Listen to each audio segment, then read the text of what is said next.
ఇప్పుడు 6 మాటల చేత 6 రోజుల్లో భూమిని ఆకాశం ఇచ్చినాడు. ఇది తాత్కాలికమే కదా.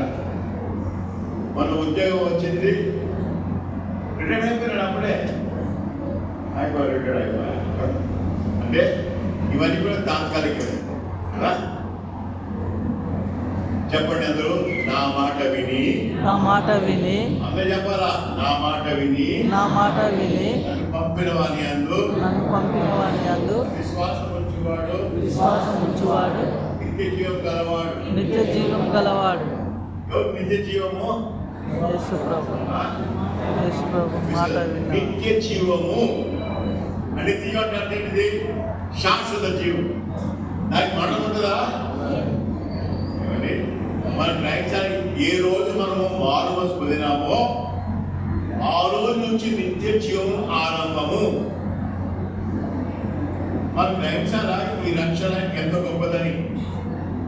ఈ పాప క్షమాపణ కొరకై ఆది కాండం నుంచి సమయం కొద్దిగా కాబట్టి నేను చెప్తాను. మోరియా పర్వతం పైన ఇస్సాకును అర్పించిన కొరకై దేవుడు ఆజ్ఞించినాడు. అదే పర్వతమును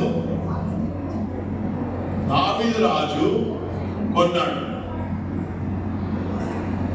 అదే పర్వతం పైన సొలొమోను రాజు మందిరం కట్టినాడు. అదే పర్వతం పైన ప్రభువు యేసుక్రీస్తు సిలువ వేయబడ్డాడు.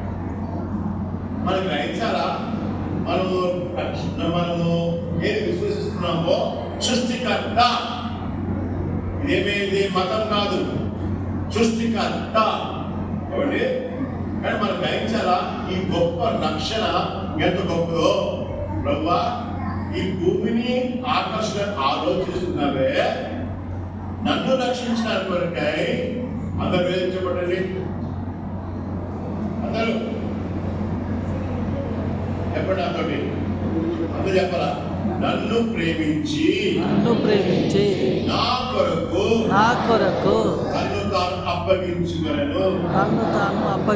ఎవరిని ప్రేమించి? నన్ను ప్రేమించి. దేవుడు అందరినీ వ్యక్తిగతంగా ప్రేమిస్తున్నాడు. అందుకనే మనకు అందరికి ఆధార్ కార్డు ఉంది. ఆధార్ కార్డులో మీలాంటి కన్ను లోకంలో ఎవరికి లేదు.